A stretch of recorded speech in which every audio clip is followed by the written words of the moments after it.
Selamat sore Om. Selamat sore. Iya, masih Pasai. Si Om di Singaraja ini luar biasa ya meriahnya Iya. pelaksanaan daripada perayaan tahun baru Imlek ya. Semoga kita semua tetap dalam lindungan Yang Maha Kuasa. Oke, saya pemirsa Al Channel. Pada kesempatan sore hari ini saya lagi bersama Bapak atau Kong C. Suliong yang juga menjadi Ketua Makin Kabupaten Buleleng. Jadi beliau nih yang jadinya pucuk pimpinan daripada masyarakat Konghucu Indonesia Kabupaten Buleleng. Nah, pada kesempatan sore hari ini kita akan mengupas nih bagaimana perkembangan sejarah daripada datangan kita dari Tionghoa kemudian masuk ke Nusantara sejak zaman Majapahit, kemudian berada di Kabupaten Buleleng, kemudian merajut kebinekaan kita sampai ikut dalam memperjuangkan kemerdekaan kita sampai hari ini. Kemudian kita tahun berapa sebenarnya masuknya para pedagang dari Tionghoa ini ke Singaraja?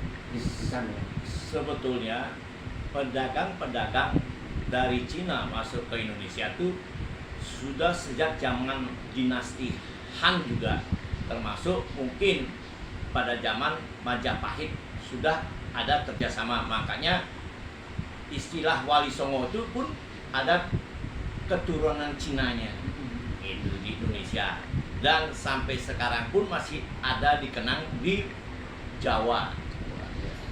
Ya, kebetulan kita kan tahu di sini di Buleleng atau di Bali ada sebuah kelenteng yang tertua. Menurut sepengetahuannya Kong, kira-kira itu dibangun tahun berapa itu kelenteng yang dimaksud yang tertua di Bali itu? Kalau masalah kelenteng itu kebanyakan orang-orang dari Cina pada saat Perang Ganja itu banyak orang-orang Cina itu merantau ke Indonesia, termasuk bapak saya itu masih asli orang Cina tapi sudah jadi warga negara Indonesia. Tetapi pada saat kedatangan itu pada perang Candu itu di Cina, itu orang-orang yang datang dari Cina itu sudah bawa para dewa yang ada di Cina, dibawalah ke Indonesia. Ketika dia mendarat, orang-orang Cina itu banyak kan naik kapal laut dari Cina datang ke Indonesia. Mereka ada bersandar di pinggir-pinggir laut. Sampai di pinggir laut mereka mungkin berassimilasi dengan masyarakat di setempat.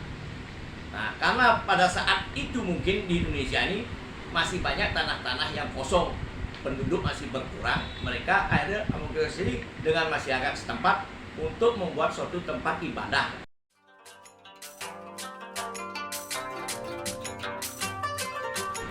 Dan para dewa itulah ditaruh sana. Kalau lihat sekali sebelum Majapahit pun sudah ada tempat-tempat itu. Tapi yang tercatat di sini ada kelenteng yang tertua tuh di Lim Guan Kiong, Seng Hong Bio itu ada, dan termasuk di kebon itu, di pasar di Bangben itu termasuk ada pembangunan kelenteng yang tertua juga, dan di sana ada simbol-simbol lambang-lambang kilin. Kilin itu ada juga. Orang-orang Cina itu mungkin dari zaman Cina itu sudah bawa leluhur-leluhur yang namanya ajaran Konghucu. Sampai sekarang pun Konghucu itu masih dikenang oleh masyarakat Tionghoa yang berasaskan Konghucu. Gitu. Dari Om Yong tentang sejarah kemudian keberadaan daripada para pedagang, para masyarakat yang berbaur dengan kita di Singaraja, bahkan diperkirakan itu destinasi kelenteng itu tahun 1700-an ya, kalau 1700-an. biasa. Itu hanya ada di Singaraja loh, saudara-saudara. Kan seperti apa, Kong? Nah, Mungkin kalau bisa diceritakan sejarah Imlek sebetulnya itu Imlek adalah sebuah sistem penanggalan awal tahun atau hari pertamanya dikenal sebagai tahun baru Imlek. Sistem penanggalan ini diciptakan oleh Fang Ti. Jadi Fang Ti itu sebetulnya orang yang berasaskan aliran atau ajaran Konghucu di Cina. Pada saat 2698-2596 sebelum Masehi. Beliau dikenal sebagai bapak moyangnya orang-orang Han atau Tionghoa dan sekaligus salah satu nabi dalam ajaran Rujiao. Rujiao itu udah jelas Konghucu, Rujiao ajarannya dia. Meski Fangqi yang mencipta, namun sistem penanggalan ini baru digunakan oleh Xia Yu, pendiri dinasti Xia. Dinasti pertama dalam sejarah Tiongkok 2205 sampai dengan 1766 sebelum Masehi. Meski Xia Yu merupakan pendiri dinasti pertama, sesungguhnya dia bukan dari ras Han, melainkan dari ras Proto Melayu. Sementara itu Xia Yu juga salah satu nabi yang ikut menyempurnakan kitab yang salah satunya bagian dari Wuqing, yang merupakan salah satu kitab suci agama Konghucu.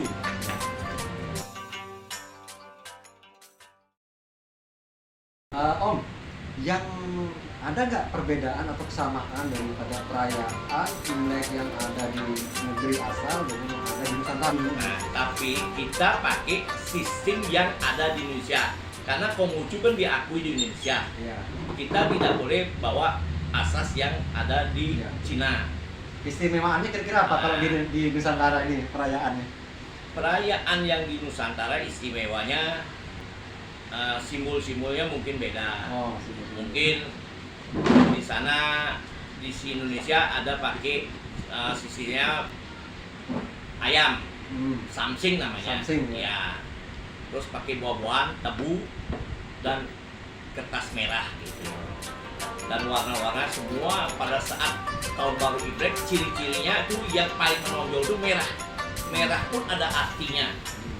Nah, kalau di Indonesia ada artinya, kalau di Cina juga ada artinya. Kalau merah di Indonesia berani, tapi kalau merah sejarah Imlek itu merupakan, karena kalau Imlek dilihat dari Cina itu dulu ada binatang buas. Pada saat zaman dulu tuh binatang tuh banyak mengganggu, menggoda penduduk-penduduk di pedalaman desa, makanya simbolnya di Cina itu merah. Jadi kalau merah itu kan nyala dia, menyala, akhirnya takutlah binatang itu untuk masuk ke dalam sebuah kebun yang tidak ada penduduknya gitu. Oke ya, ternyata saudara-saudaraku yang mungkin belum paham tentang mendalam tentang Imlek, dijelaskan sama Bapak Ketua Makin tadi tentang sejarah, kemudian bagaimana Singaraja ini kemudian ada kelenteng tertua. Mungkin